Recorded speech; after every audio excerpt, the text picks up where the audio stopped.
I'm Joe Catalano with an AM Quincy news update for Tuesday, July 22nd. 3 polling places have been changed for the upcoming city election in Quincy. The City Council voted last night in favor of moving Ward 4 Precincts 2 and 3 to the lower level of the Lodge of Elks on Quarry Street from the upper level at the request of the lodge. And the council also approved moving Ward 6, Precinct 5 from the Squantum School to the Nickerson American Legion post due to the Squantum School construction project. The changes will be in effect for both the preliminary election on September 2nd and the final election on November 4th. The city clerk's office will be sending out notifications of the changes to all of the affected voters in those precincts. 7 councilors voted in favor of the changes. Ward 6 Councilor Bill Harris recused himself, saying he was an employee of the Nickerson Post and wanted to avoid any potential conflict. At-large Councilor Noel DeBona did not attend the special virtual meeting that was held last night. With no resolution in sight, the Massachusetts court crisis caused by bar advocates' work stoppage is set to escalate this week as criminal defendants continue to go without legal representation. In a new filing, the Committee for Public Counsel said there were 101 juvenile defendants, including one in the custody of the Department of Youth Services, who did not have legal representation as of July 18th, raising the possibility that those cases could be dismissed. The juvenile cases are in Essex, Franklin, Hampden, Middlesex, Norfolk, and Suffolk counties. It comes on top of what the court said in a filing last Friday was a coming legal and logistical crisis. The filing, made by the State Attorney General's office representing several courts, warns that there is an enormous number of hearings that are needed soon for defendants still without attorneys to decide whether their criminal charges should be dismissed. The number of hearings is so great that the courts are asking for additional judges. Boston Municipal Court expects about 130 cases to be heard for dismissal today, and another 225 cases to be heard on August 5th. Other district courts, including in Middlesex County, estimate there are 447 defendants who will need hearings soon so a judge can decide whether to dismiss their charges.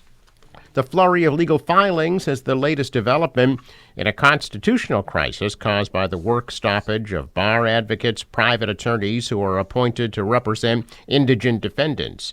The advocates argue they're not being paid enough by the state. The stoppage led to the state's highest court, the Supreme Court, earlier this month to enact an emergency measure known as the LaValle Protocol to deal with defendants who did not have representation.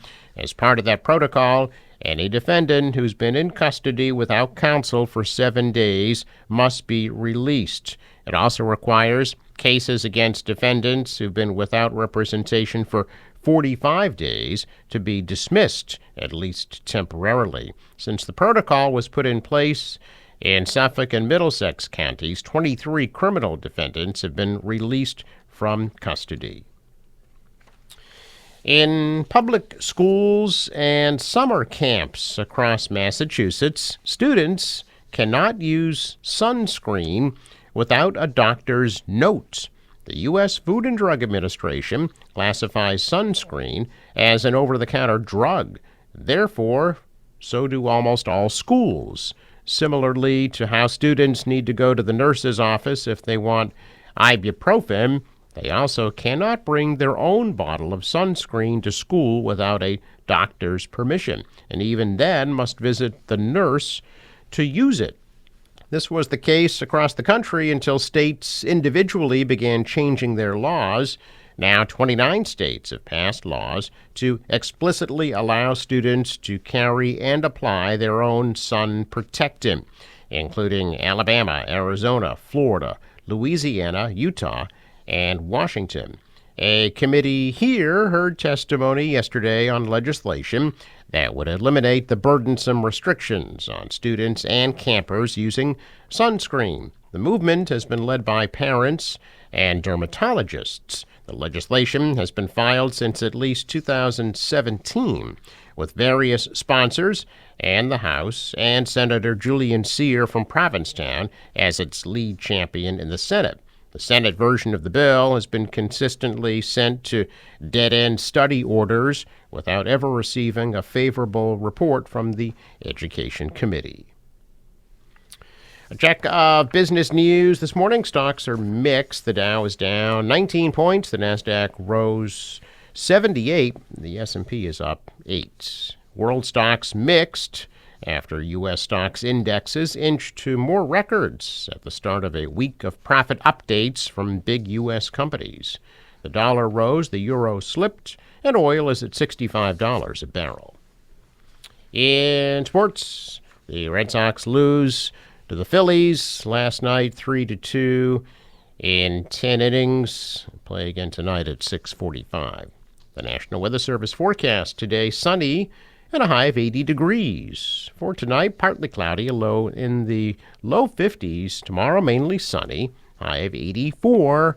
And Thursday, hazy, hot, and humid, a high of 91. Friday, hot and humid with a thunderstorm, high Friday, 96. Out on the water, waves about a foot, winds out of the north at 5 to 10 become easterly today, and a high tide at 9:50 a.m. Sunrise 5:27, sets at 8:12. I'm Joe Catalano with an AM Quincy news update for Tuesday, July 22nd.